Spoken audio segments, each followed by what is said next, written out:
Because of the following special program, Mr. Merlin will not be presented this evening.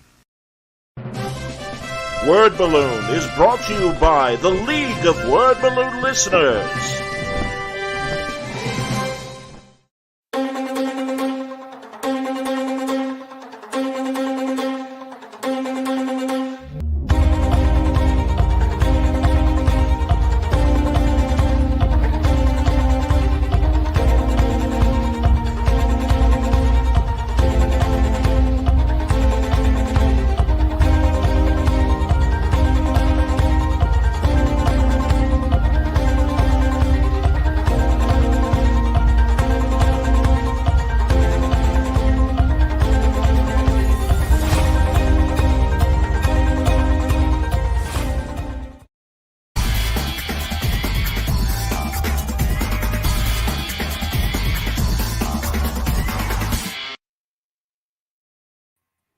Welcome back, everybody.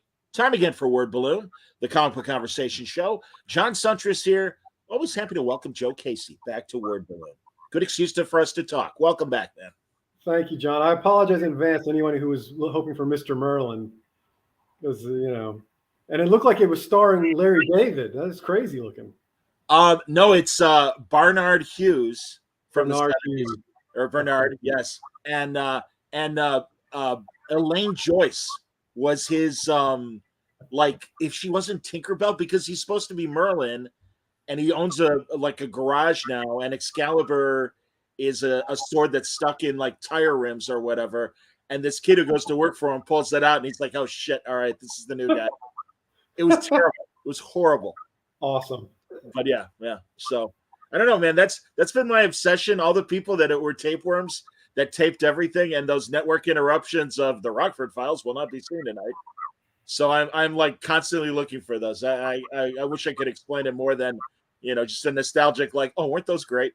No, that's the best stuff. I like the old bumpers for like the ABC, Sunday night the movies. My favorite one is from The Shining, where they say, this shows a man out to destroy his family. Parental discretion is advised. That scared the shit out of me when I was a kid. If I saw that, Ernie Anderson, man, I was like, tonight, James Bond. Sean Connery is James Bond. Okay, yeah. I told Loeb the first two times I think I saw Goldfinger and maybe Dr. No was when I was a little kid, and it was like ABC Sunday night, and they were on black and white TV, so I didn't know they were color movies. It's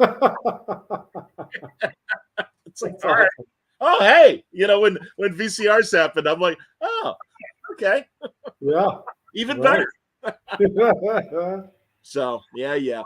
Well, my man, we're here tonight to talk about your brand new book, which is, when is, did I miss the final order cutoff, Joe? Oh, no. It comes out in, it's solicited right now. Final cutoff is a ways away. I think it's, comes out in September.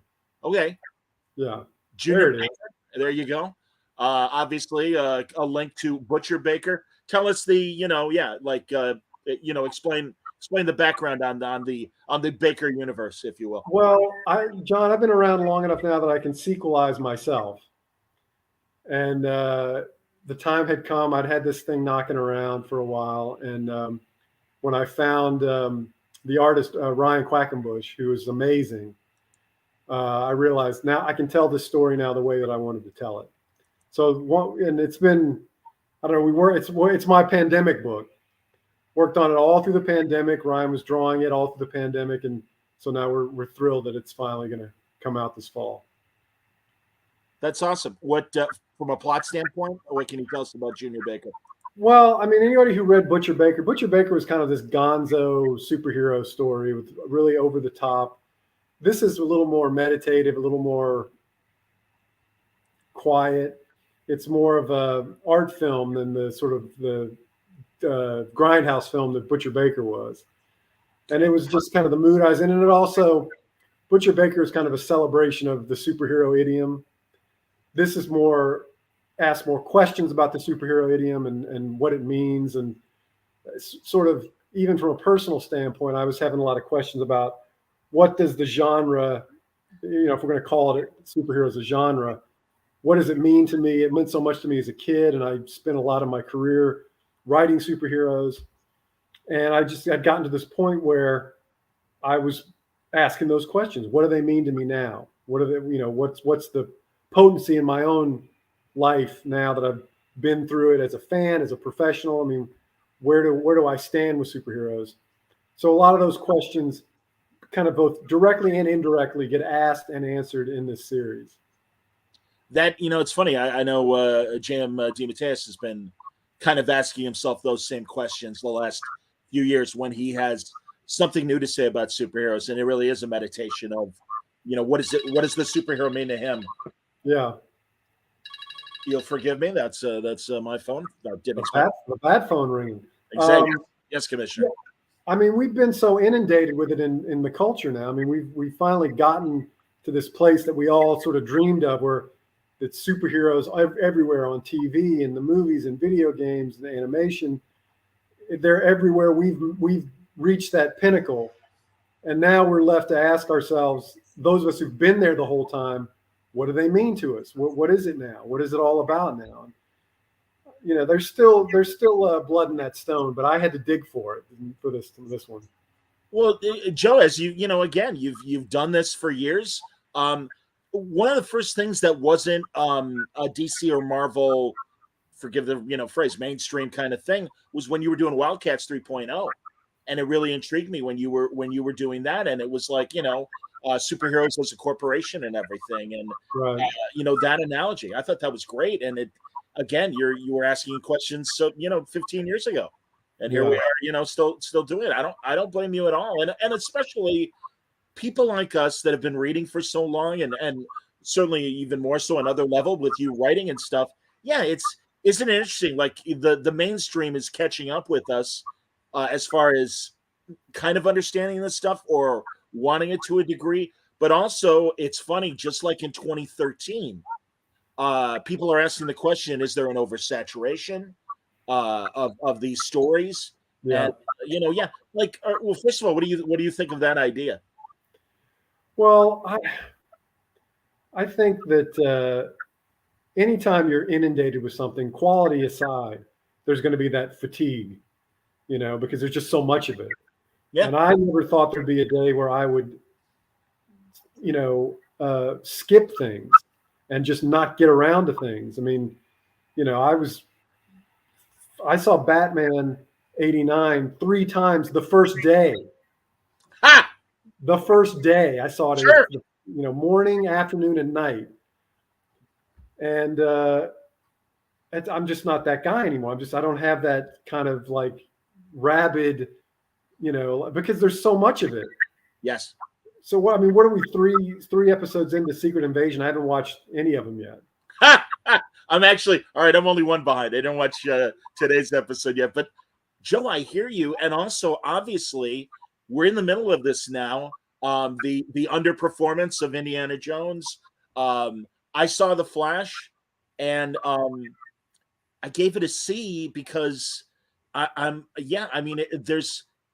there's very little uniqueness in the product of the last, I think, couple years, and I keep going back to Westerns, and as popular and for how many decades, even going back to silent movies, how Westerns were absolutely a staple of movies. And then finally, because they became so formulaic, and also the amount of television, my God, before we were born, the three networks were just pumping out the Westerns in the late 50s and early 60s. So you have the TV product and the movie product, much as we're at with the superheroes now too. And it's got to be different, and it's got to be special. And there's a sameness, especially in Act 3s of these movies, where it's like, all right, big CGI fight, here we go. Everybody goes to Westerns. I tend to go to the 80s when on TV think about how many primetime soaps there were. There was Dynasty, there was Dallas, there was Falcon Crest, there was Knots Landing. We were just over and over with it, and they burned out. Yeah. By the 90s they were gone pretty much. Yep. So everything that just repeats itself and just photocopies itself is going to burn out.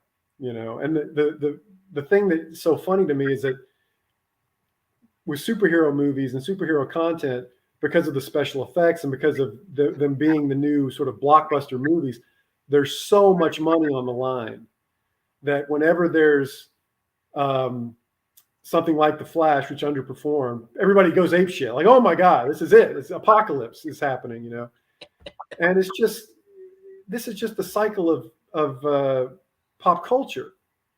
And everybody needs to just calm down, like what you like, enjoy what you like. Don't worry about superhero fatigue. Don't worry about whether things are going to go away. It's here. It's never going to go away. Its prominence will change, but it's here to stay. And as soon as somebody comes up with something that is unique to the space and really engaging and tells a good story and connects with an audience, it's going to be the Renaissance all over again. You know, so everybody just take a breath.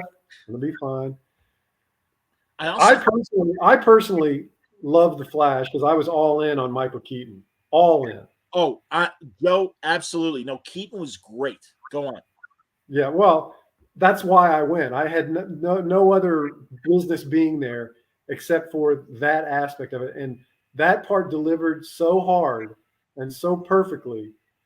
I don't even remember the parts about the movie that I was like, because I'm just so like, thank you for. But here's the other thing, John. I don't know if you noticed this too. Here's another reason why I think The Flash underperformed. Just because when I heard about Michael Keaton being in it and I saw the first trailers, I thought this is going to be huge, huge. Yeah, me too. But what it illustrated to me is something that I've realized sort of off and on for the last 5 or 6 years. The nostalgia loop has finally closed. Our Gen X is probably the last generation that has nostalgia for things because we remember a time where we didn't have access to everything. And every subsequent generation has unlimited access to almost everything you can think of the minute you think of it. So how can you breed nostalgia if you can see it, you know, as soon as you think of it? So it's a shame because a lot of our upbringing in our early adulthood as fans was based on nostalgia, and we sought out things, you know, because of nostalgia, and it was really powerful. And I just think nostalgia for pop culture is a thing that is going away, if it hasn't already gone away. So The Flash, I mean, the Keaton Batman, I thought that would be the last gasp, but there's been so much exploration of Batman since the Keaton Batman. It's not like Batman went away after that. We hadn't had Batman. We've had Batman this whole time. But Indiana Jones really sealed the deal because there hasn't been a million Indiana Jones movies. There's been 5. Right.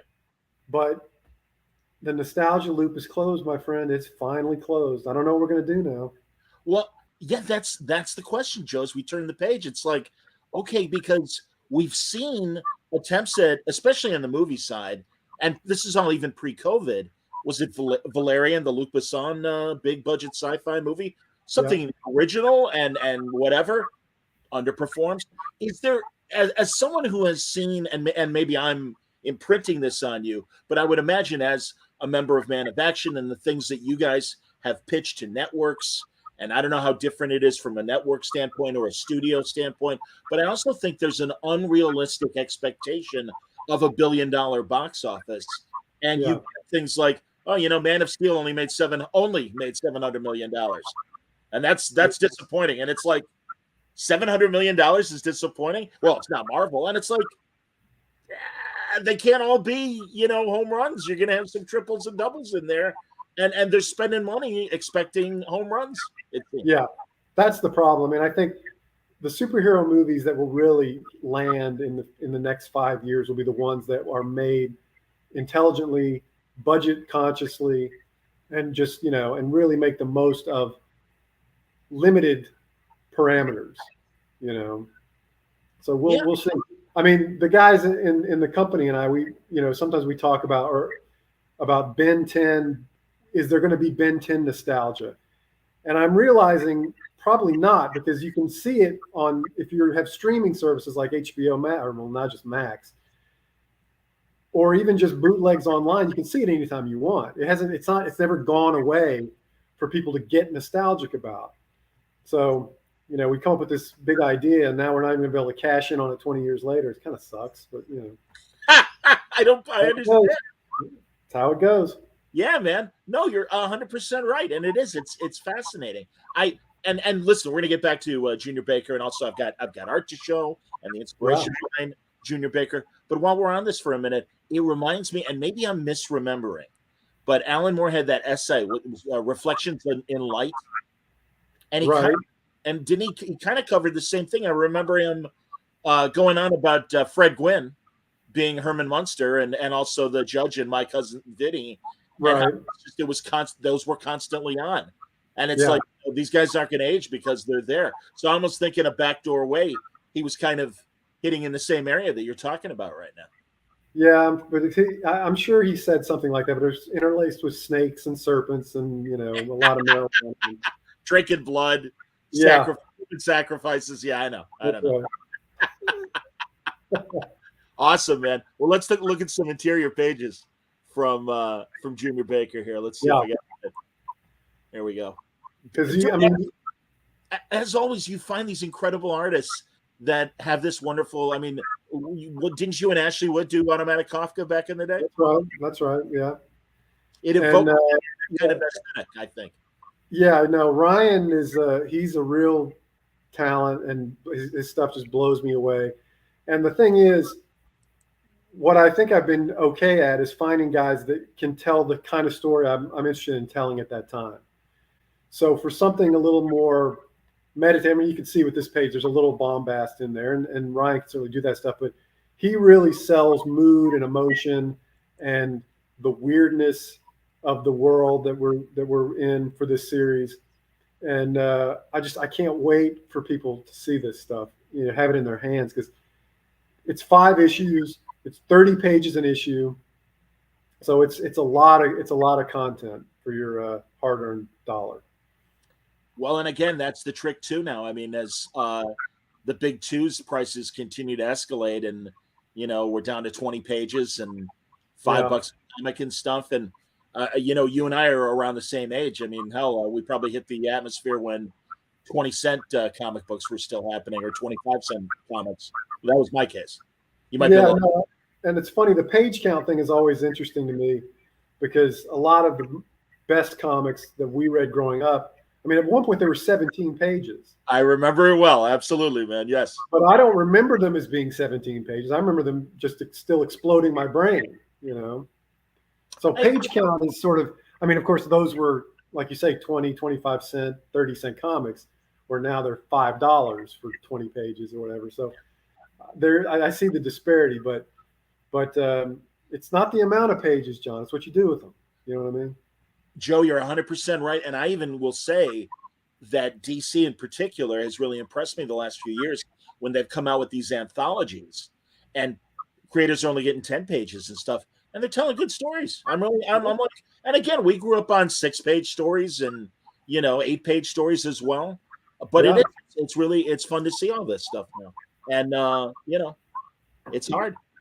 Oh God! All right, here. Hey, Mark McGrath has a question, and he says he loved the Dutch story in the Image 30th anniversary series. Might we see a follow-up? Yeah. Okay. Well, I'll break some news here. Yes, there will be a follow-up. We're gonna put out the story from the anthology as a 0 issue in this fall, and then we're going to follow that up with some new stuff. The interesting thing about Junior Baker is, I was reading this book. I'm a big Springsteen fan, and a book just came out over in the spring by Warren Zanes, who did the Tom Petty biography. The book's called "Deliver Me from Nowhere," which is about the making of the Nebraska record. Nebraska was made in his bedroom on a 4-track recorder. It was a demo, basically, that they put out as the record. But the interesting thing about that is the next album after that was Born in the USA, which sold, like 20 million copies, was like the biggest pop hit of his career. And so it struck me that in where I am in my career right now, or at least this phase of it, Junior Baker is very much a Nebraska style project. The Born in the USA is coming very soon. Interesting.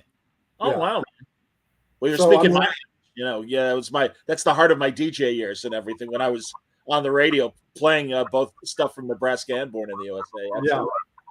So, I mean, those questions I asked myself in writing Junior Baker got answered in a big bad way. And so the stuff that's coming after is going to, I think, is going to blow people away. It's huge, big projects. And I wish I could say, but I'm going to be dabbling back in the mainstream, I think. Oh my! All right. Well, that's cool. Well, as I told you off the air, man. Anytime there's something new, you got a place to talk about it here, and I think we're excited. Joe, how was the experiment with the last book? Forgive me, I don't remember the title, but it was this one shot that evoked America Chavez, your Marvel creation, a bit, and certainly saw an Avengers kind of team that she was dealing with, and also just the fabric of reality. It was. I thought it was really, really cool. How did it go? It went well. I mean, it did what it was supposed to do. It didn't get me in any legal trouble, which I was happy about. People seemed to like it. It's funny because that was the last. I mean, it's funny the last time I was on your show talking about that book, that was the last thing that I had out, creator owned. I mean, really comic book wise, before the Dutch thing and the Image Anthology, and now Junior Baker. So I mean. I realized I really sat out the pandemic in terms of like putting material in the stores, but I can assure everybody who gives a shit that I was working the whole time and banking material, and things are being drawn and things are being done, and probably the most fun I've had in a long time I'm having with this stuff, because the Junior Baker project is very personal, very, again, it's my Nebraska. So it's not over the top. It's not, I mean, I think it's commercial in its own way, but it's not mainstream. It's definitely not mainstream. It's an art film. But what's coming next are the blockbusters. Okay. Well, yeah. Joe, again, I mentioned Automatic Kafka earlier. You've got your audience for your art films, I think. And I mean, we were talking off the air and stuff. I loved what you did with your series Sex. I thought that was a terrific run as well.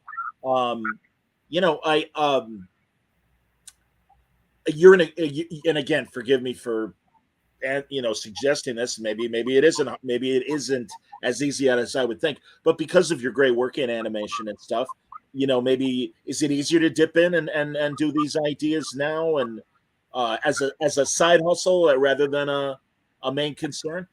Well, I mean, it's only a side hustle because it's not economically feasible to do comics full time. But I don't creatively. Comics are where my heart lies, so it's never a side hustle creatively. But to your point, having other means of income certainly makes the business of comics a lot more tolerable and a lot more easy to stomach, because I'm not dependent on it to pay my mortgage. Yeah. And for the people who are dependent on it to pay their bills, I have nothing but sympathy for them, because this is a tough market, even at the highest levels. The highest levels of the mainstream are a bit contracted. It's the money's not there like it used to be, and you could argue that it should never have been there in the first place, because we're not that kind of business.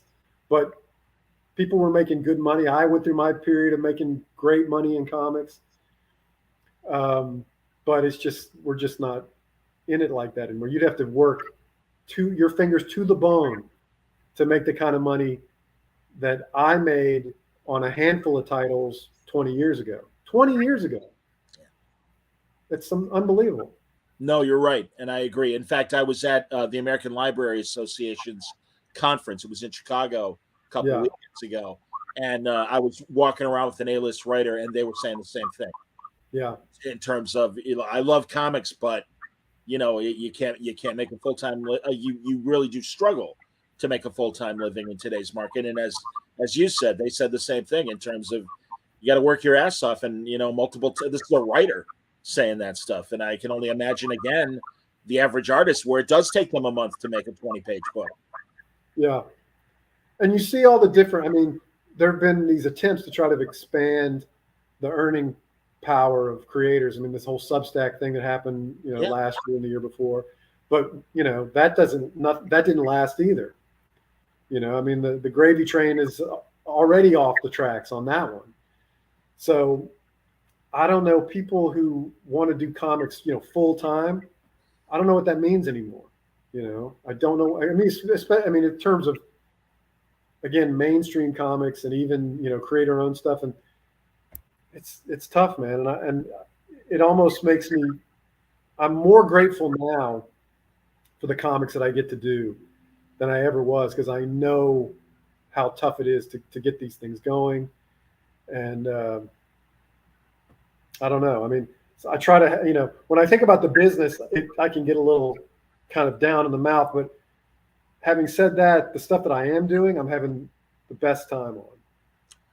That's excellent, man. And that's the way it should be. Learning from your past experiences and putting it in the art and trying to make it better and everything. I think that's great. And again, I'm glad you feel like you still have more things to say in comics, because you've always been a great voice. You've always been a very unique voice, whether it's been the mainstream Marvel or DC heroes or your creator-owned stuff. And it's fun when you find you have things to say with some of the big characters too, which I didn't know that I would have, but turns out, I still got a couple of arrows in the quiver, and we'll see what happens. That's great, and I'm glad to hear too that there are people at the big two that are receptive to your new ideas and everything. That's good. Well, that's always a crapshoot too, because memories are short in this business. 100%, man. Well, I was talking to Steve, fellow Man of Action, the other week and everything, and it's, again, you guys are big names, and you certainly were, in the 90s and through the early 2000s. Then the animation thing happened for you guys with Ben 10 and Generation Rex afterwards and stuff, and working on the Avengers cartoon and everything, and Spider-Man and things like that. I should ask you, I have not seen Spider-Verse yet, but obviously everyone I know who has seen it, and I intend to see it, it's just $20 a movie. You know what I mean? But I haven't seen it yet either. Oh, okay. I was curious as an animation guy, because everyone says, certainly the first movie was an amazing thing visually, and everyone's like, well, they certainly topped it with the second movie. And it's great. And, buddies like Sanford Green, I know, contributed art and things for it and everything. So, no, I keep meaning to see it, but, it's like, Jesus, I'm spending $20 on a movie, and I spend, 2/3 of that on my streaming service, depending on which one and everything. And it's like I get a hell of a lot more entertainment for $20 than 3 hours in the movie theater, I haven't seen the third Guardians yet, and I know by the time, I blink and it'll be on Disney Plus. So what's why am I going to go out and see that? Same for me, Joe. Absolutely. I saw The Flash, and I'm like, all right, and again, you're right about the nostalgia circle closing, but we're part of it. It's like, all right, come on, man. I've seen every Indiana Jones movie in the theater. I got to see it. And also, I'm hearing mostly good. And I mean, the critics, and I think, whatever. I'm certainly open to it no matter what. Oh, God, Thomas Dow. I'm so in agreement with this. And another thing we used to talk about back in the day, he loved Godland. You and Tom Scioli. Oh, yeah. Well, that was a good series. Tom he's one of a kind, man. And I love that series too. Thank you, Thomas. Absolutely, man. Well, and again, with Butcher Baker, and here's the is this Dustin Nguyen's alternate cover? Oh yeah, I love that. He did a killer job on this. But yeah, it's one of the variants for the first issue. Yeah, that's great. Well, and again, I don't know how much you tell these guys, Joe. I know back in the day, you did tell me the importance, obviously, of a cover that really grabs your attention. The good and bad news is it's a crowded shelf these days, and I do think beyond what DC and Marvel is putting out there are so many great creator-owned books, Image, and even the newcomers like Mad Cave and Scout. Everybody's pulling Vault, certainly. A lot of these companies, man, they're putting out quality books. So no, I always appreciate the thought. Now there's this isn't Junior. Is this the antagonist? Is this the bad guy?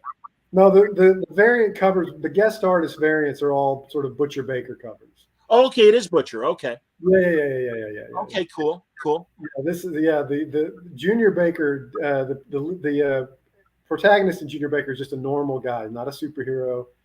He's a gonzo internet journalist who reports for a BuzzFeed type site on superhero phenomena in a world where the superheroes are gone. But the title kind of gives it away. He has a genetic tie with Butcher Baker that he is not quite sure of or not quite at peace with. So there's a bit of a father-son element to the story, a bit of a familial thing, which again, very, very personal to me. So exploring that idea, what's it like to be the son of someone that was famous and maybe a bit controversial and a superhero in a world that doesn't value superheroes anymore. So there's a lot of levels to it. Now, the other thing, this is probably you're the only guy I could talk to about this. The other inspiration for the series conceptually was there was and I sent you a couple of pages of this thing. I got it ready. A story called Joe Guy from The Rook. There it is right there. And it was published by Warren, the black and white magazines. This is from, I think, 1980. And it was a backup in The Rook magazine. And I didn't even have this. A friend of mine had this. My friend Matthew Southworth, who's the artist on Stumptown. Sure. He and I grew up across the streets from each other. Oh, crazy. Yeah, it's unbelievable. So he had this magazine, and I remember seeing it. And the story is about the sort of unauthorized son of Superman. And, not certainly, in a way, not in conjunction with DC or anything. They kind of dance between the raindrops, saying that, in terms of it being Superman. But if you read the story, it's fucking Superman. Okay. And the impression of this story has stayed with me for, 40 years. So there's a bit of that DNA in Junior Baker as well. But I mean, so I've been waiting this long for to be able to give a shout out to the Joe Guy strip, which I don't possess a copy. I just have. I mean, see there he is that's the door of the Fortress of Solitude. Oh, fantastic! That's what that image is, And you see Dad is in the Superman logo font and all. I mean, it's great. It's a great story and really well done. And again, I like things. I mean, I did it with All America Comics, where you you dance between the raindrops of legality and copyright and trademark issues. You can do it if you're clever about it. Sure. And Joe Guy was the first thing that I saw that did that. That's incredible, man. No, I was such as you were too. Just the whole format of Warren magazine compared to the Spinner Rack stuff. Yeah. And the fact that it did look more adult and the art was more sophisticated. They had all the greats of the Filipino era, and also just guys that were working at DC and Marvel, Walt Simonson, Neil Adams, people like that were churning out stuff for Warren. And of course, Louise was working for Warren as an editor and stuff back in the day, Louise Simonson. Yeah. I'm looking forward to seeing them. They're going to be at this Connecticut show I'm doing at the end of the month. Terrific on in Connecticut. Oh, cool. Yeah, I always love talking to them. They're fantastic. But yeah, and also just the Rook himself as a character and a lead character of that magazine and stuff. That seemed to be like the last gasp of intriguing Warren ideas. Yeah. It's an anthology and everything, but the Rook himself. And that's great. I didn't remember. Was this just a one-shot or was this... I think there was a couple of stories with Joe Guy, but that was the one story that made the Superman connection. Cool. And it's the only one that I saw when I was a kid. It's funny, I was too young to kind of make the distinction, but looking back, I realized those Warren magazines did a lot to legitimize the medium before the direct market did. That level of sophisticated material was on newsstands, in magazine racks, from all through the 70s into the 80s. That was important stuff, and important stuff for guys like us to see when we were kids, as we're being very impressionable, as we're soaking this stuff up like a sponge. I'm thrilled that it wasn't just the Marvel DC, spinner rack stuff that we saw. There was more of a breadth of material that showed that, oh no, comics can be this, comics can be that. It's great. So I'm happy to tip my hat to Warren magazines now. Well, if people want to sample Warren, a lot of Warren product, you can find it at the Internet Archive, archive.org. And Cool. they have PDFs of creepy, eerie. I haven't looked for the Rook, but even Famous Monsters of Filmland, and even some of the other movie and television tie-in magazines that Warren did. There was a sci-fi magazine in the early '60s. There was a Western magazine that focused on Hollywood Westerns, the way Famous Monsters did of horror and everything. Yeah, did you read that Fantagraphics Jim Warren biography from a couple of years ago? No, I haven't read that yet, though. I'm interested for sure because Jim Warren was a fascinating guy. Did you ever get a chance to meet him? Never. Yeah, me neither. Yeah. No. Hasn't Dark Horse has put out some collections of like creepy and eerie, haven't they? They have, absolutely. Yeah. And again, boy, I would love to see that Rook stuff come back in some form as well. I'm always looking at, when I go to comic shops and I'm in the back bins and everything, the back issues, I'm always looking for Warren stuff and the Spirit stuff that came out in the 70s, and the Planet of the Apes Marvel black and white magazines and docs. Right.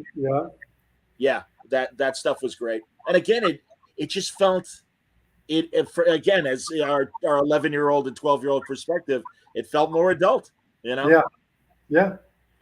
It's funny. I mean, after saying that the feedback or the nostalgia feedback loop has closed for pop culture, it hasn't closed for us, and I acknowledge that. There are still things I'm definitely nostalgic for.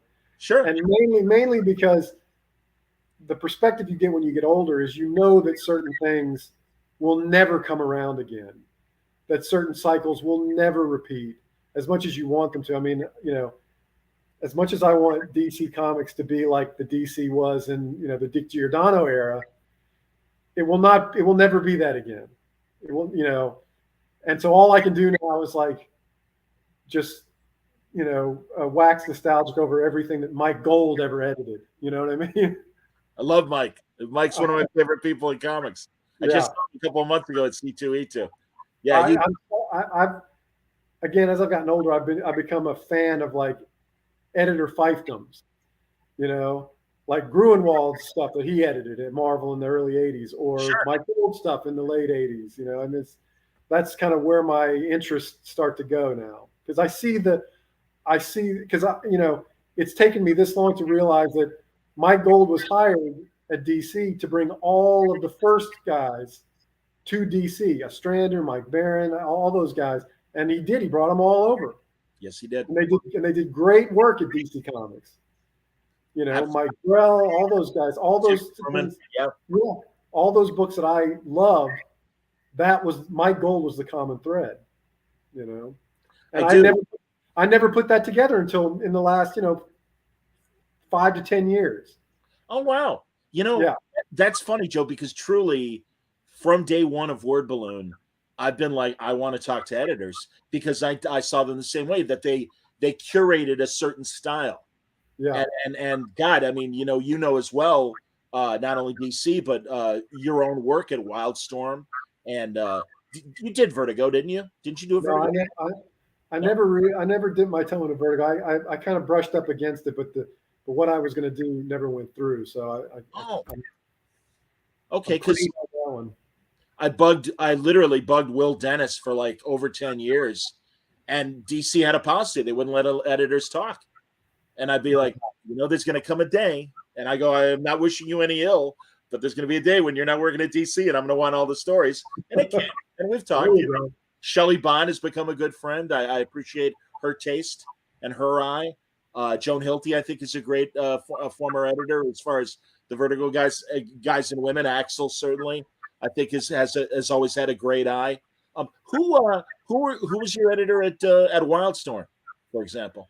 I had a couple. I mean, it wasn't really, and Wildstorm wasn't one editor per se. That kind of period from like 1999 through 2005, it just was an epicenter of a lot of experimentation that hit with, on sort of a mainstream level. and a lot of good people doing a lot of good work, and a lot of editors who went on to either be writers or editors at DC or whatever, that just recognized how to harness talent, you know, and they were fans too. That was kind of the thing that made it different that I could tell, is that they were fans of the material they were producing. Yes. You know, that makes all the difference.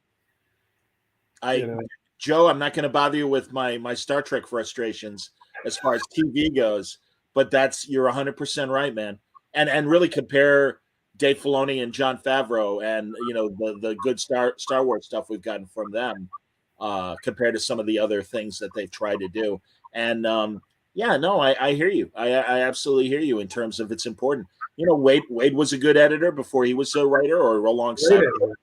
Yeah. I mean, Pete Tomasi, another guy like that.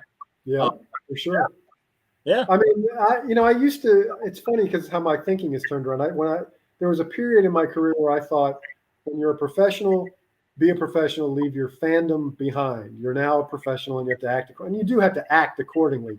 Sure. But at some point, I came back around and rediscovered my fandom, probably around 2005, 2006, where I was like writing things like Avengers, Earth's Mightiest Heroes, and I was able to kind of dive back into the shit that I loved when I was 9 years old, and I could go back and not just read and appreciate as a fan, but now study from a professional perspective, the works of David Michelinie, who was probably my favorite writer when I was a kid. And I didn't know he was my favorite writer. He was just, the stuff that he was writing was my favorite stuff. So, and I used to think, that, well, being a fan could be a detriment when you're actually working in the business. I'm 100% opposite now, that you got to hold on to the things that you loved tightly and with respect, and learn from them and apply what you've learned. Because otherwise, what are we doing? Again, it ain't for the money, it's for the love of the game. If you don't love the game, then, step aside, please. I always think of when one Baltimore, good Lord, more than 10 years ago, I was sitting with Brian at Bendis' table, and Walt Simonson came up and had pages of the vigilante run he was doing currently with John Paul Leon. Right. And he was showing us the pages. And he's like, you guys got to see this. It's incredible. And obviously Johnny was amazing. But it's like, oh man, look at this stuff. And there's Walter, who's got a good 20 plus years on John, if not 30 years or whatever, and he's excited about the new stuff, and he's still a fan. And I mean, I think you're right. I think the smart creators are still fans, and like you said, learn from what's out there right now. So I get that. Do you from an animation standpoint, I don't know if you've had a chance to watch, because it was a little more of a kiddish. Well, it's your milieu. Younger, Y7, but maybe a little bit older. On Disney, the Devil Dinosaur Moon Girl cartoon. I saw the first episode of that. Yeah. And I thought visually it was really exciting. And I wonder, are there styles that you are seeing in current animation that are inspiring you, Man of Action guys? And are you looking at the visuals as much as the story, the story and everything? Yeah.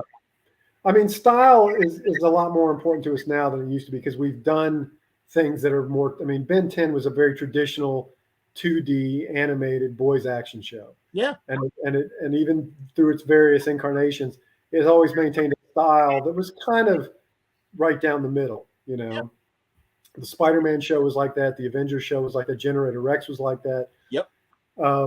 So now you're seeing us, we're doing things like, I'm sure Steve talked about this stuff like Sonic Prime on Netflix. We're doing the Hello Neighbor sort of video game adaptation. There's some episodes on YouTube. And those kind of skew away from that middle ground in one degree or another. With Sonic, it's very CGI and sort of over the top, really kinetic stuff.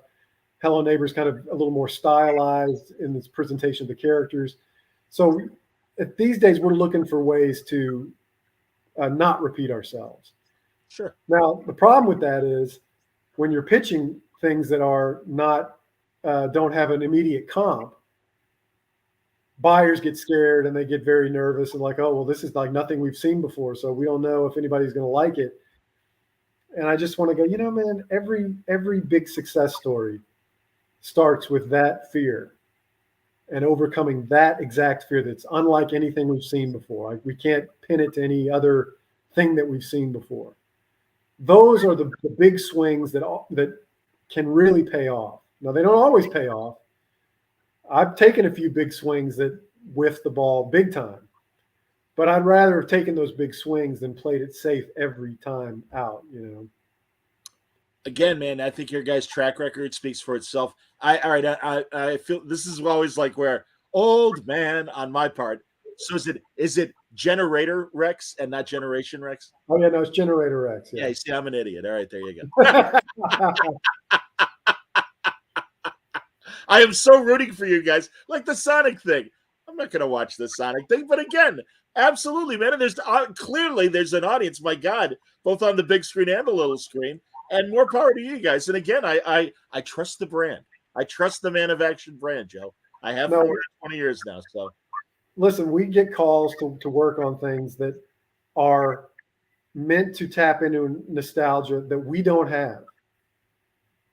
But you put on your big boy hat and you dive in and you see what's there and you see what we can do with it, and then you get something like Sonic Prime, which was such a long gestation period that it's almost unbelievable that it's finally out, because I'm and especially the other guys who really worked hard on it. I don't know if they ever thought they were going to see the light at the end of the tunnel, but here we are, it's on, and people seem to dig it. It's found its audience, and so, another notch on our belt. Understood. Are you out there picketing with the WGA guys, Joe? I support the strike, but I've not bared the. I'm not in the WGA myself. Okay, I was. I know with animation it's kind of different or whatever. So yeah, please. Yeah. But I mean, I support the strike 100% because the issues that are involved are going to affect writers no matter if they're in the guild or not. Absolutely, man. Yeah, I mean, what's your take on AI and just in general? Yeah, what do you think of this stuff? I dismissed it at first as like, oh, who cares? Until I heard what the applications were that people were worried about. And when I heard about those applications, I thought, oh, well, yeah, that's a problem. Because even at the level of like, oh, we're just going to bang out a baseline document that then a real writer is going to polish and make a lot of good. I mean, that's the DNA of a project sometimes. And for a flesh and blood, real life thinking writer to be in on the DNA creation of a project is important. And I don't know what this shortcut thinking is trying to do except save money.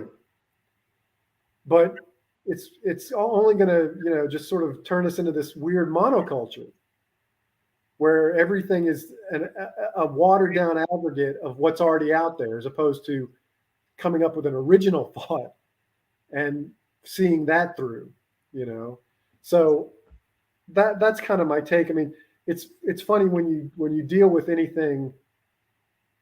If you're a creative person and you're confronted with something that sort of skims the surface of like science fiction, it's a little intriguing at first, like, oh wow, that's sure very interesting. And then when it starts to, like throw rocks in your backyard, you're like, okay, well now wait a minute. Yeah. Science fiction appreciates this one thing, but this is a whole different scenario. I don't know if I like this at all. It's again, old movie reference, but I think you'll know it. It's Colossus, the Forbin Project. Yeah. Hey, computers are great until they take over the world. And that's like, right. Wait a minute. Yeah, Skynet, obviously. Yeah. If you want to jump 15 years later, but even newer, I'm sure, ideas. Yeah, I hear you, man. And also it speaks to that the studios are kind of behind the curve. And as you discussed, they're afraid of what's new and different, but that is what's going to sell and catch people's attention. And meanwhile, they're regurgitating the same old ideas. And I wonder how much of that is coming from the networks and the streamers themselves saying, yeah, I that's too unfamiliar for it to be a Star Wars idea or a Star Trek idea. Let's get back to the sameness. Or also trying to embrace and listen, I'm a bleeding heart liberal when I say this, but also embracing the diversity where that's the main concern rather than telling a good story first and foremost. At least again, this is my observation as a consumer. Well, here's the real danger to me is that, the idea of using AI in the manner that they're talking about using it, just like Skynet, once it's in there, it can't be controlled. It will spread, it will dominate, it will take over. Well, the use of AI in this manner on the levels above it, on the studio levels, promotes laziness.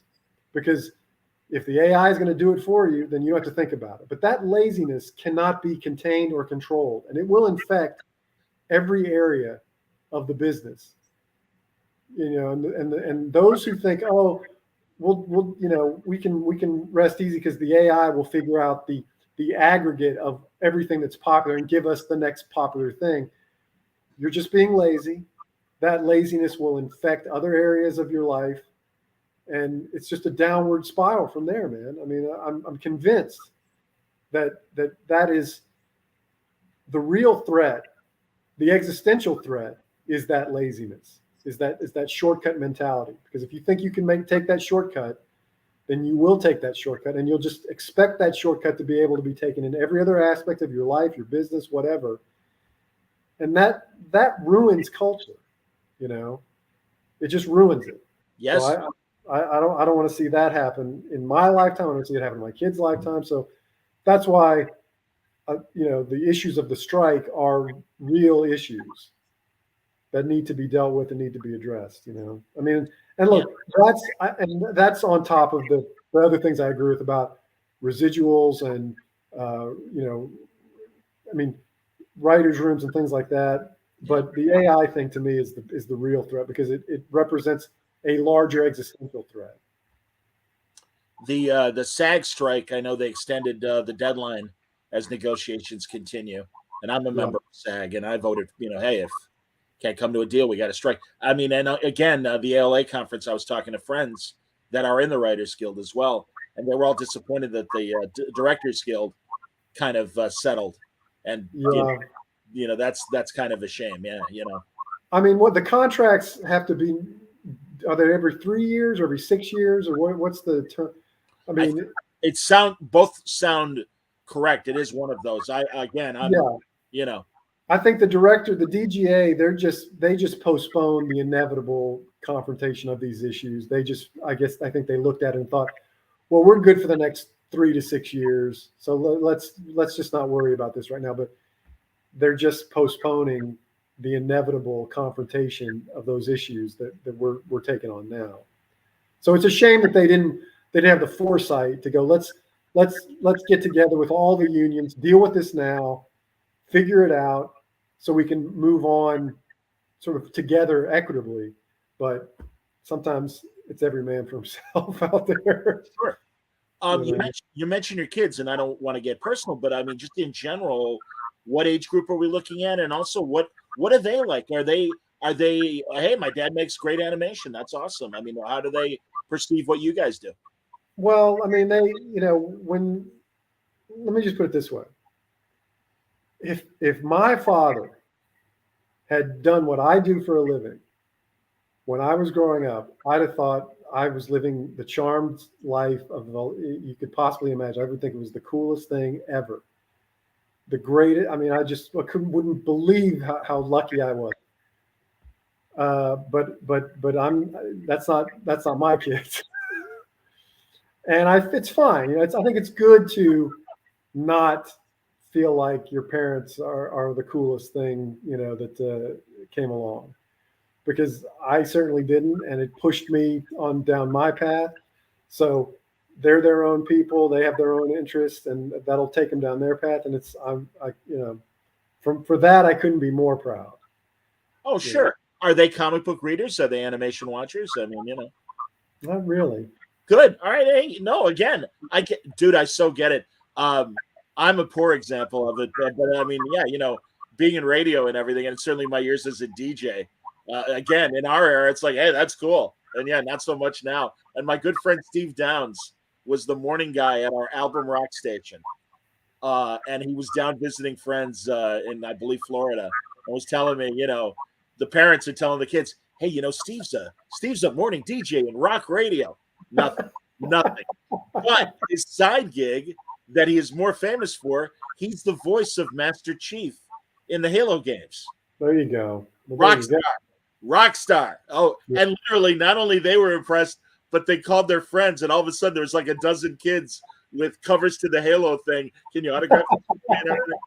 And yeah, man. No, well, are you guys? How much of gaming is Man of Action involved in? We're getting involved more and more. I mean, we've done it in the past. We wrote the X-Men Legends game for Activision 20 years ago. Sure. A couple of us worked on the Darksiders franchise. Did a couple of those. So we've dabbled in it. We've been in it a little more lately because they're coming to us and wanting to work with us. Because there's a need for story in these video games, and we're story guys. Yeah. So it's funny because I was never a cartoon guy when I was growing up. I was comics and movies all the way. Wow. And so to do animation was definitely out of my wheelhouse. Video games the same way. I mean, my video game experience is the Atari 2600. You know what I mean? That's the long and the short of it right there. So to work in video games is definitely a learning experience, a challenge. But you got to take those challenges where they come in this business because they get fewer and further between. Well, and also, good Lord, I mean, I think back of when I started Word Balloon, and I was talking to Paul Jenkins about doing the Hulk video game, and some of the other guys as they would dabble in gaming and stuff, and come up with plots for video games and stuff. And now, God, I know a good friend. I won't say it on the air, but a good friend that was a longtime comic writer, pretty much doing computer games now, video games and everything. And yeah, man, good Lord, God, I don't even know what you would call the PlayStation control other than a PlayStation control. Beyond me. I tried to play Arkham City, and literally Batman is just walking in a circle. That's about the best I could do. And I'm like, all right, I'll watch. You guys go ahead. You play Injustice. I'll just watch the game. That's fine. I got to say, I mean, the games are so good now. It's just as entertaining to watch somebody play as it is to play. I mean, there's a whole culture about watching people on YouTube play these video games. I mean, and they have millions of viewers and millions of and it's crazy, but it's true, and it can be just as entertaining. 100%, Joe. No, my little nephews and nieces are just like that, and Twitch, obviously, hell, a whole streaming platform was built on that idea and stuff. Yeah, and I'm the schmuck that does the one-on-one interviews on video and stuff. That's my that's cool. Hey, everybody, look, it's a Model T. How you doing? Nice to see you. That's why I'm, as much, if not more so, committed to comic books right now than I've ever been, because it feels like it's not a lost art, but it feels like something that needs that curating factor. It needs to be cared for. It needs to be, monitored. It needs to be, we got to keep it around as best we can, because if we're not careful, they will go away in the way that we've known them. Oh, sure. No, I agree with that. Rob Salkowitz, a great media analyst, is like, the fourth possibility is that comics go the way of poetry, and that they'll still be around and everything. But it's a much more finite audience and everything. No, I hear you. The good news is there are good creators out there still making interesting things. And I'll even give credit to DC and Marvel. I think a lot of the current staff and stuff is actually producing good stories and interesting art and everything. So, you just have to dig for it. Yeah, I mean, I don't have the. I mean, I used to get into it with my editors, and I thought it was a very antagonistic relationship, and sometimes it was, depending on the editor. But now, mainly what I see is people trying very hard to do good work under less than ideal circumstances. And the guys that are there at Marvel and DC, I mean, a guy like Brevoort, he's a fucking lifer. And as each year he's just still in there swinging.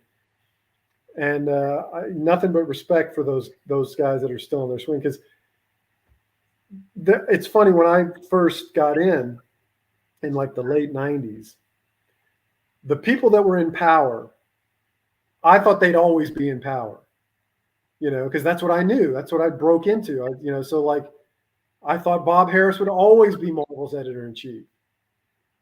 And, 3 years later, gone. And as I've stuck around, almost everybody that I thought would be there for a lot longer have all kind of washed out in one way, at least from the positions that they held. So I take, at some point, it's a bit of a point of pride that I'm still in there, kind of pushing the rock up the hill, Yeah, man. Well, and also it seems like you said, the people in editorial love comics and are creatively, plugged in, as opposed to television and movie studio, where it's, and I know this from broadcasting, from radio, it's the sales guys that are kind of the bosses now, and it really is more business first, creative second. That's why we're getting the sameness and the uninspired ideas, and like we said before about AI and everything, that just pushes us further towards that direction. Yeah, it's kind of what I enjoy sometimes. There's a lot of, and there's a lot of good stuff online too, but I feel like the new frontier for, let's call it comic book, it's not quite journalism, but it's discussion, are these YouTube commentators. And there's some great ones out there, and there are some that have no clue how the business works. They're just as entertaining. And it's funny because I've been, and they kind of, I feel like they rose to prominence during the pandemic. We were all stuck at home looking for things to do. We couldn't go to comic stores anymore, so we're looking, and there, the print journalism, even of websites, is gone. Great. So we were looking for things to get that discussion going. I found a bunch of guys that were doing it, and I'm still waiting for that one, sort of like one hub where everyone can go to get the news, the commentary, the perspective. It hasn't happened yet because these YouTube channels are so personality driven and so, in a way, clickbait driven, that they have to be hyperbolic and sometimes pessimistic. Going back to what we're talking about people, being up in arms about a movie underperforming. Like, nobody really cares, except maybe the guy who greenlit it and is going to get fired. But other than that, the fervor is manufactured because it's all about getting views and clicks and likes and all that bullshit. And I don't know. It's a weird phenomenon as it's gone into, away from, like, in comic books, there was, Wizard Magazine for all through the 90s, it was like the epicenter of mainstream comic book culture. When people ask me why am I not on social media? Why am I not on Twitter? I was like, look, man, I was working when Wizard Magazine was around. That was my Twitter. Sure.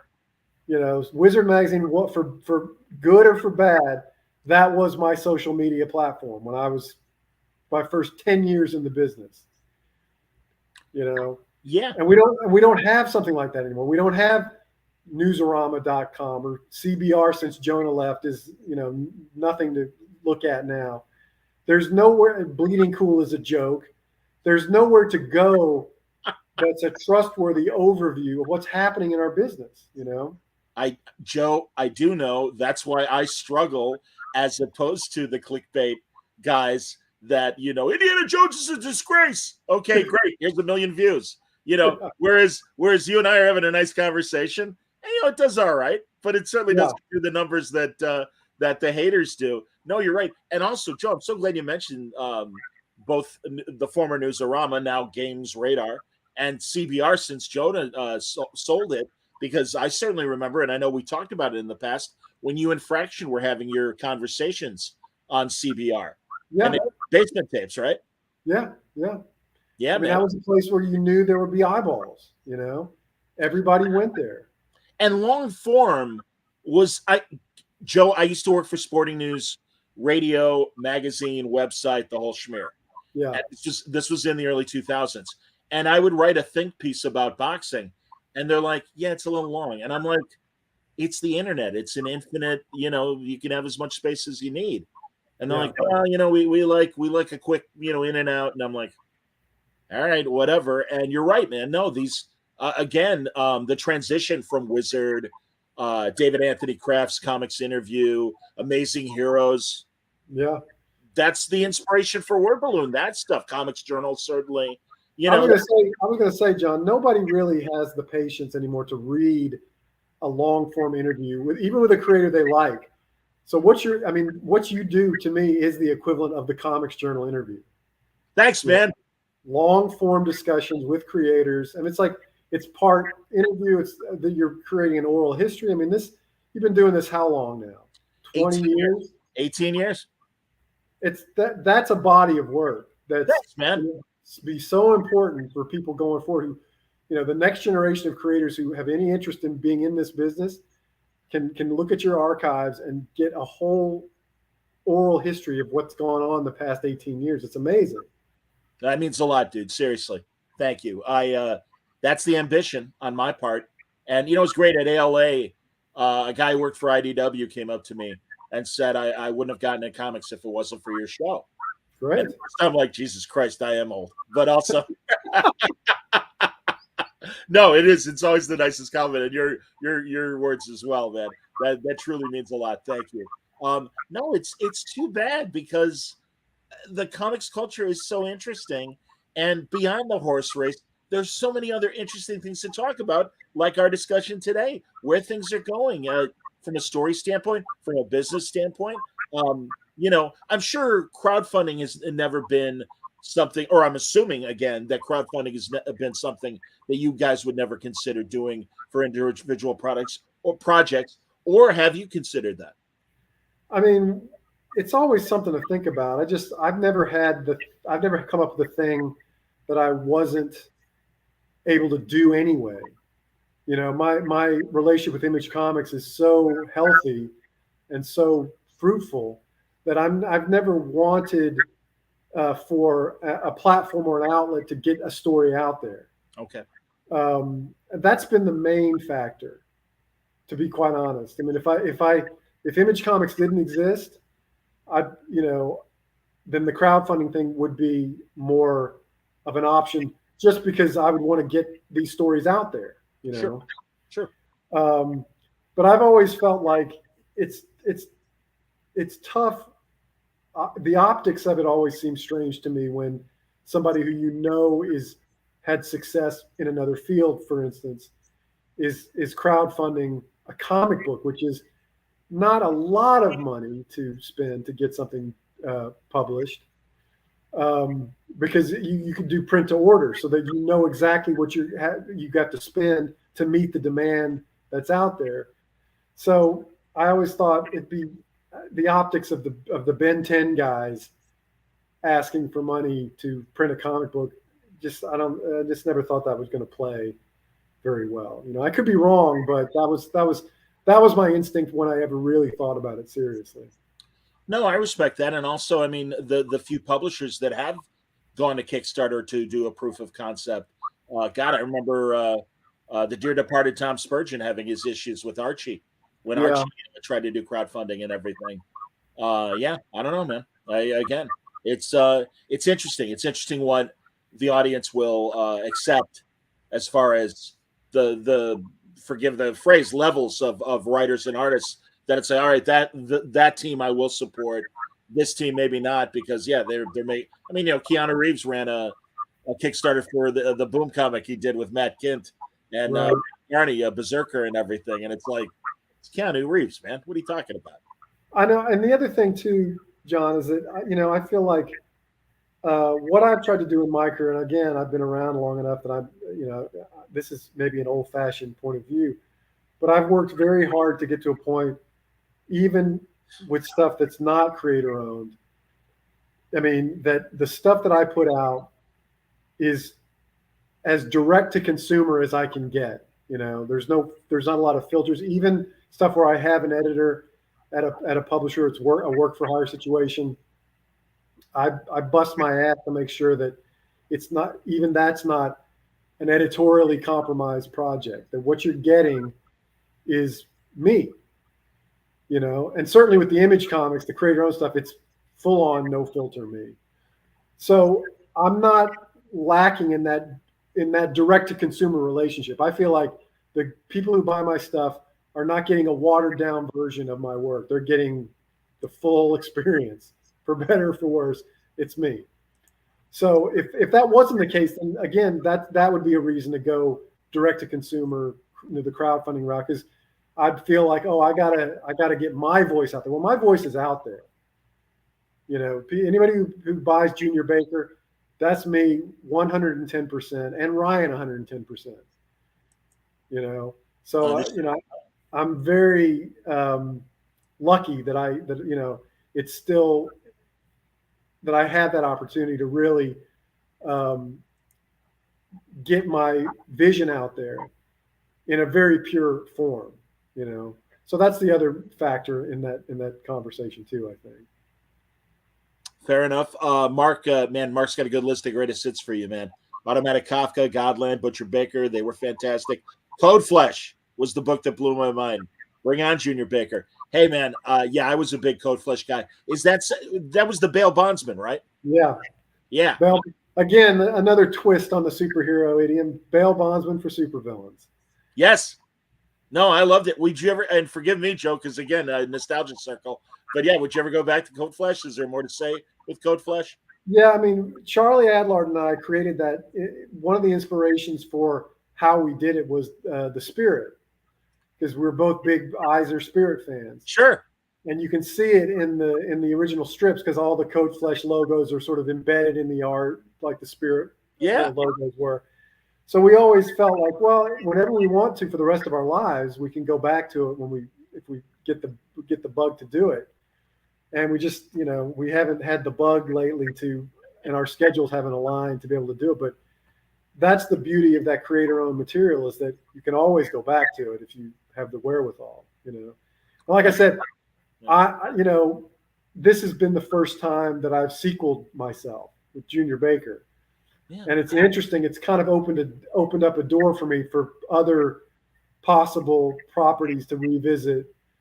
So we'll see. We'll see how this does. But it's a strange thing to have been around this long to be able to do this and have some resonance. Because Butcher Baker was 11 years ago. That's unbelievable. Oh, I hear you. Yeah. Well, do you have control over all your creator-owned stuff? I mean, I was asking Steve the same thing a few weeks ago. So, will you be putting out new editions of Code Flesh and Kafka and things like that? Well, I mean, a lot of stuff that means a lot to me is still in print at Image. I've got so many books now at Image. Some of them you can't keep in print. It's the storage is too much, and if they kept everything in print, it'd just be. It's from everybody. It's just too much. Sure. So you have to cherry pick things that you want to keep in print in perpetuity. Sex will always be in print. Butcher Baker will always be in print. I think Code Flesh will always be in print. So I have to sort of curate my own library. Jesus Freak is still in print. 1975 still in print. Yeah. There's good shit out there that you can still. Godland will always be in print. Excellent. But I also like the fact that now I've got some things that are out of print. I did a couple things with an artist named Andy Suriano, who's also an animation guy. One thing called Charlatan Ball, another thing called Doc Bazaar MD. Both of those are out of print, so you have to go to like the back issue book market to find those things. I like that. Sure. It's kind of a new version of the back issue bins that you and I probably dived into every week when we go to the comic store. Now you go to Amazon and find used copies of Doc Bazaar MD, or New Lieutenants of Metal, or The Bounce, or whatever. And you have to hunt these things out, seek them out. The treasure hunt still exists, John, just in a different way. Joe, you are so right. And again, you're right. We were of that treasure hunt generation, and would get on our bikes and go to that one store that was miles away because we knew they had the Doctor Who magazine from England, and that was the only place you can get it. Where'd you grow up, Joe? I grew up in Tennessee. Okay. And I was just back there. I'll tell you there's a great store in Tennessee called The Great Escape. Okay. Famous comic book store. It's moved locations a bunch of times. It's kind of now out on the outskirts, but they have 49-cent boxes. Wow. And it's usually it's hard to find $100 boxes these days. They have 49-cent boxes, and I've been looking for, and this is going to kind of, I'm teasing something as I'm saying this, so bear that in mind. But I was looking for some particular era of comics, in early 90s Image Comics that Liefeld published, that had photographs. This is deep, John. This is a deep dive here. I love this. Go on. That had, back in the early 90s when Image was first starting, it was huge. Rob Liefeld, God bless him, built these props that he would take to conventions. He built a life-size Bad Rock that was, I think it was a costume that somebody walked around it. And he built a life-size, what he called the Youngblood Battle Cruiser. Wow. Which you could walk into and walk around in, or at least crouch down and look inside. And it was like the Youngblood transport. And he would take these things to San Diego, and they were like displays at the Image Comics booth. Well, I remember back in the day they had photographs of this Youngblood battle cruiser. Sure. And I've been trying to find, for reference, this photograph. You can't find it online anywhere. But I know they printed it in the letters pages of certain Extreme Studios titles. So I'm digging through the greatest guy. I was just back east a couple weeks ago. I'm digging through the 49-cent box, and I finally found an issue of Supreme, some random issue that had the photograph in the back. And I was like, fuck yes. The dumpster dive paid off in a very tangible way. It wasn't just a comic I loved when I was a kid. It was research. It was work research. I could scan this photo, send it to the artist I'm working with, say, look, this is what we're doing, God damn it. So to still have moments like that is like, you can't beat those moments, John. You can't beat them. I so hear you, man. Last summer, a good friend of mine moved to California and was just purging things from his house, and I got his whole boxing magazine collection. Oh yeah. And man, I used to write for Ring. I used to write for Boxing Illustrated, and it was just, I mean, literally, it's like, oh, this is going to be such a pleasure to reread these stories about Duran and the Four Kings, the great welterweights and middleweights of the 80s. Yeah. And all that stuff, and and nostalgia pieces of fighters from like the 20s and things. And no, man, I get it. I so get it. And you're right, man. It's that treasure hunt mentality. And I mean, hey, I love that eBay and Amazon and everything exists, and it is easier. But you're right, man. No, it's those certain things. God, I'm still looking for one issue of Boxing Illustrated where I unfortunately had to write an obituary for one of Leon Spinks' sons, who was just starting his pro career, and he got killed. And I've been searching for that issue forever. And it's Boxing Illustrated. It's not, it's not like it's Life magazine, the Ali Frazier cover that Frank Sinatra shot back in the day and everything. These are tough to find. So no, I have my white whales that I'm still searching for. I hear you, man. I'm not a big eBay guy either, but the last thing I bought on eBay, and this is connected to the boxing thing. Have you ever read the novelization of Rocky II, supposedly by Sylvester Stallone? No, tell me. He wrote it. It goes from first person to third person. It alternates, and it is a wild ass read because like when the fight with Creed, the rematch with Creed, yeah, is told in first person. Wow. it's amazing. And I didn't know this thing existed. I mean, obviously I knew that there was a novelization of Rocky II because there's a novelization of everything from that kind of 60s through the late 80s period. But the fact that Sylvester Stallone wrote it, the fact that it's mostly in the first person, and that it veers from first person to third person, and I got it for like, $10. That yeah, I guarantee you right now, Joe, a bunch of the viewers are jumping to Amazon and looking for Rocky II's novelization. I love shit like that. I mean, the stuff that has a quirky quality to it that I didn't know existed. I mean, it's fantastic. When I talk to Max Allen Collins, I always talk about that because he's one of the kings of those adaptations and the stories he has about, mentioning Stallone again. I know he did the Daylight novelization. Yeah. And found an interesting way to get into the narrative and tell a different point of view of this same story. And no, you're right, man. God, I'm not going to San Diego this year, but when I do go, I love finding the panel for all the novelization people or whatever, I don't even know how to describe it. They describe it better in the panel description, but they give awards and everything. And Marv Wolfman is there, and Max is there if he's in town. And Jonathan Mayberry, I believe, is another guy that does a lot for these things. No, it's really, they're fun. Really, again, it was when we were stuck with a 5-channel world.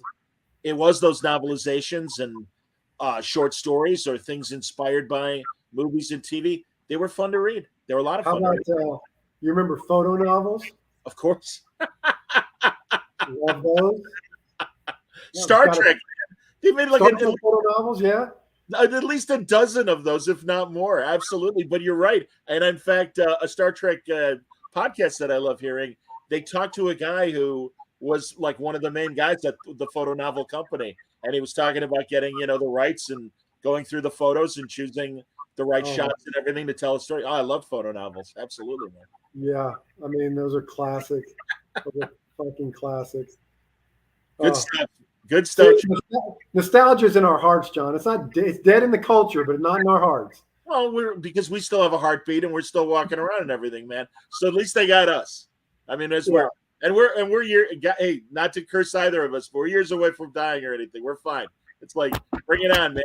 Honestly, Joe, I as a podcaster and a video caster as well, I really think it's important for our age and every age to be represented in podcasting and video casting, because sure, the networks are going to blow us off for the younger audience, and that's fine.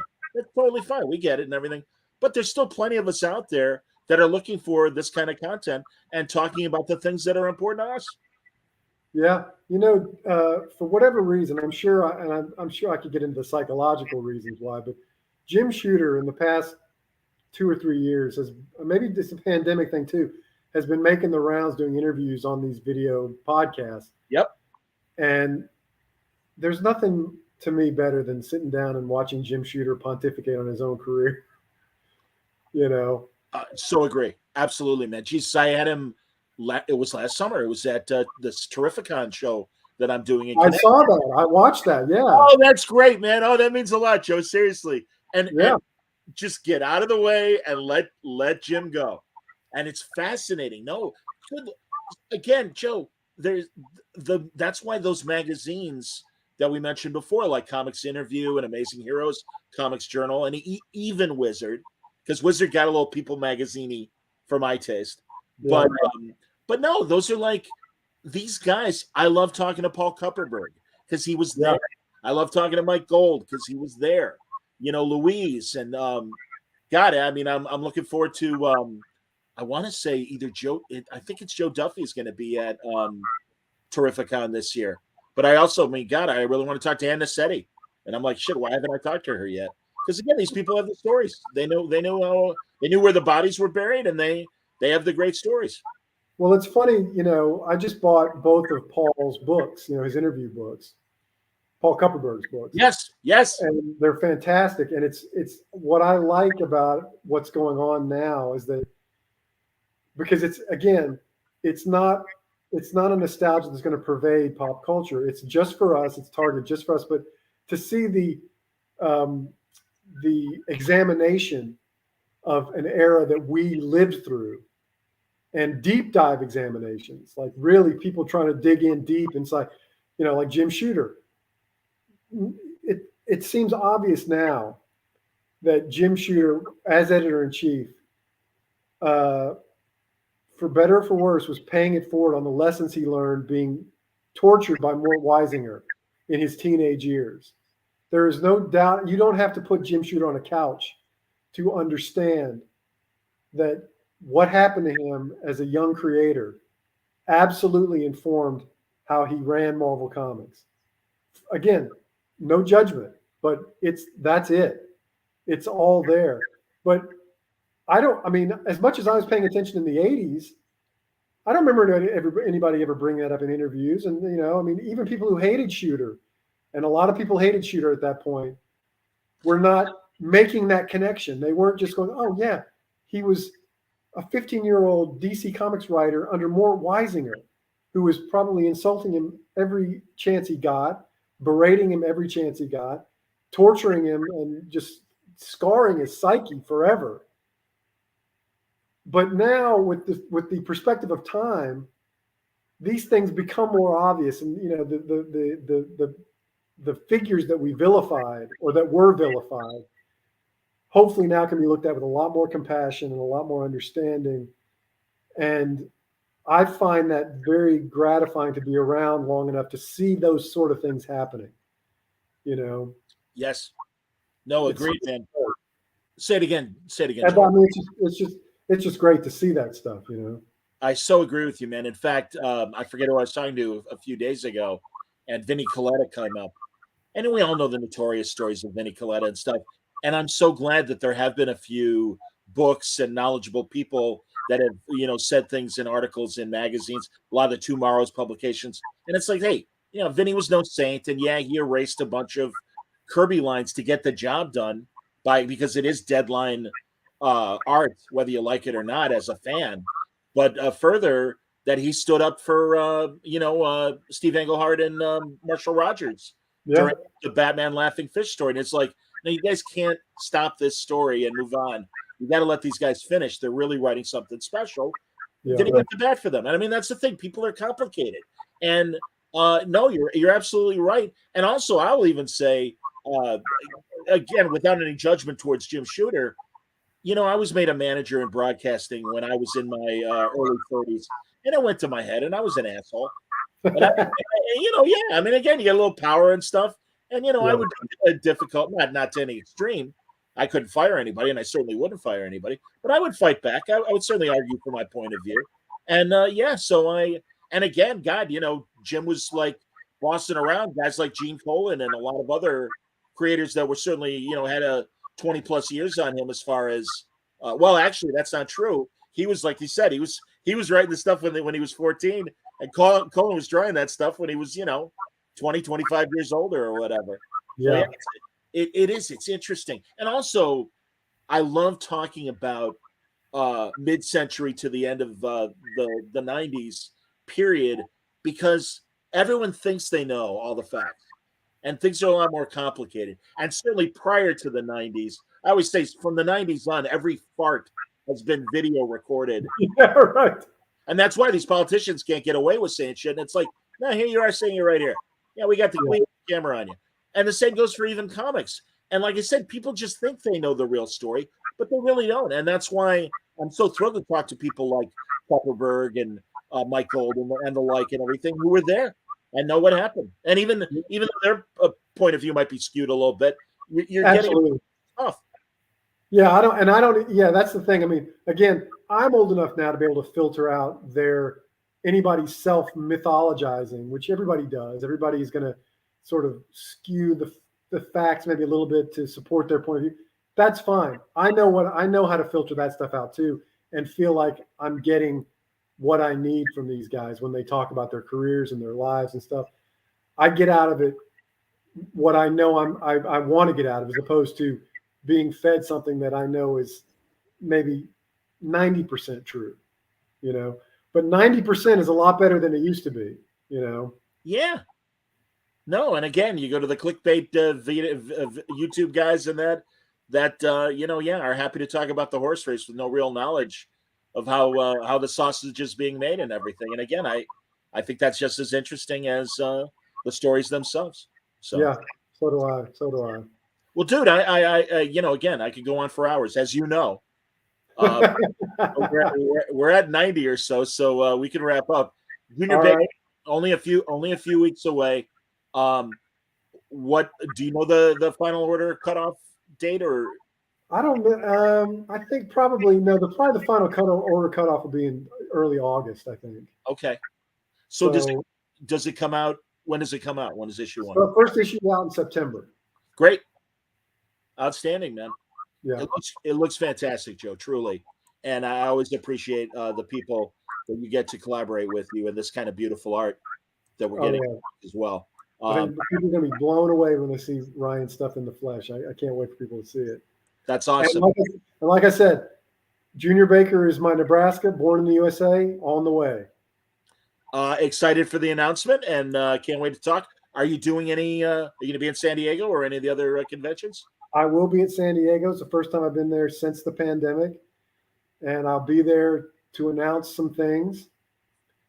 So part of the next phase will begin at San Diego. At least people will know some of what I'm up to. Good. All right. Well, then we'll expect an announcement in a couple of weeks at San Diego. That's great, dude. As always, love the conversation. Love the directions it went. It's always surprising and greatly appreciated the things we talk about. So I can't thank you enough. I'm happy to do it, John. I love talking to you, and we'll do it again very soon. Sounds good, man. Everybody enjoy. I hope you enjoyed the conversation with Joe. More great stuff coming this month on Word Balloon Live, and some good reruns as well. I got that kind of library where I don't mind bringing back a conversation here and there. I hope you're enjoying it. Thanks a lot for watching, everybody. Until next time, stay safe, stay happy, stay healthy.